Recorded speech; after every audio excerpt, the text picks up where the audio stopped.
to dentists and more. Angie's List. Reviews you can trust. Oh, Angie? I have her on speed dial.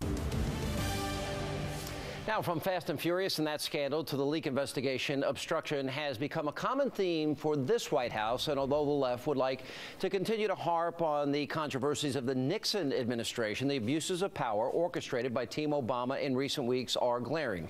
And joining me tonight with a very unique perspective, she was a close confidant of President Richard Nixon, the author of the brand new book. It's just out today. It is called What the Bleep. She's going to tell us what that means. Happened, the Happy Warrior's Guide to the Great American Country. Well, what is the bleep, Monica Crowley? How are you? I'm great, and thank you for that. Is that fill in the blank on the bleep? Or? Yes, I thought I would let you supply your own inventive word. Okay. You were a close confidant of Nixon. All day from people, I've been hearing comparisons. Are they accurate? I'll tell you something, Watergate looks like child's play compared to what we're seeing start to unfold in this case. At least in Watergate, we didn't have a dead body. And here we actually have two dead bodies of two American heroes, Brian Terry and Jamie Zapata. And now we're starting to see an investigation to be opened in the Zapata case as well.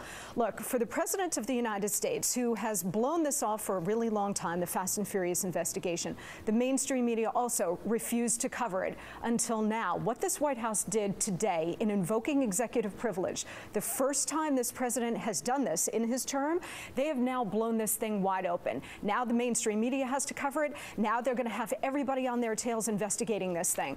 The problem here is that executive privilege is legitimate, and it certainly has its place when you're talking about the president's constitutional duties.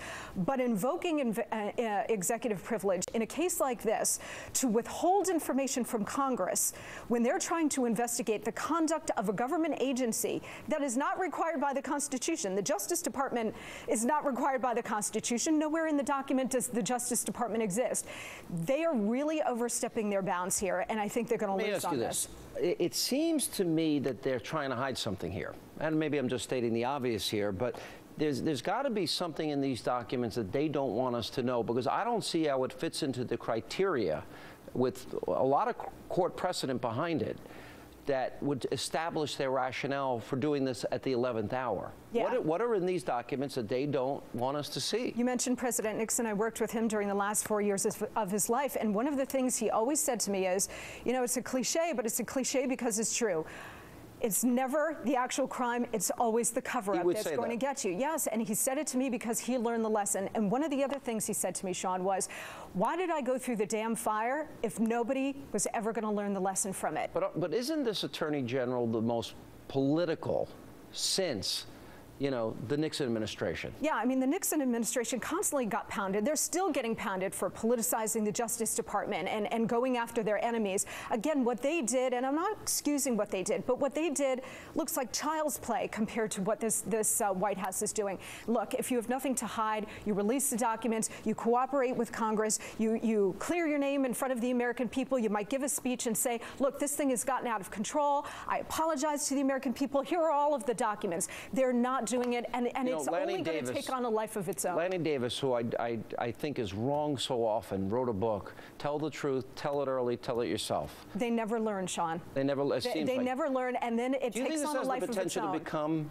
bigger than Watergate because we're talking about not just a botched break-in, but in this particular case, there are people that died? Here's my theory, yes, because now you have two American heroes who are now dead, Brian Terry and Jamie Zapata.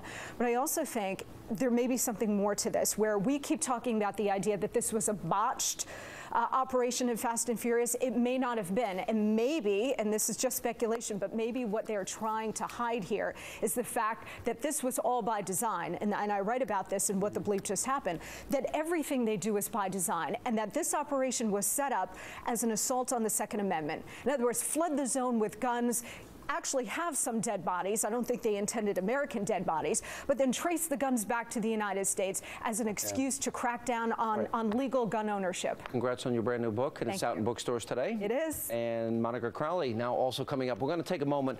We're going to remember the brave Border Patrol agent by the name of Brian Terry, who lost his life because of this botched Fast and Furious operation. That's coming up next. And what does the family of Brian Terry think about today's action of the president?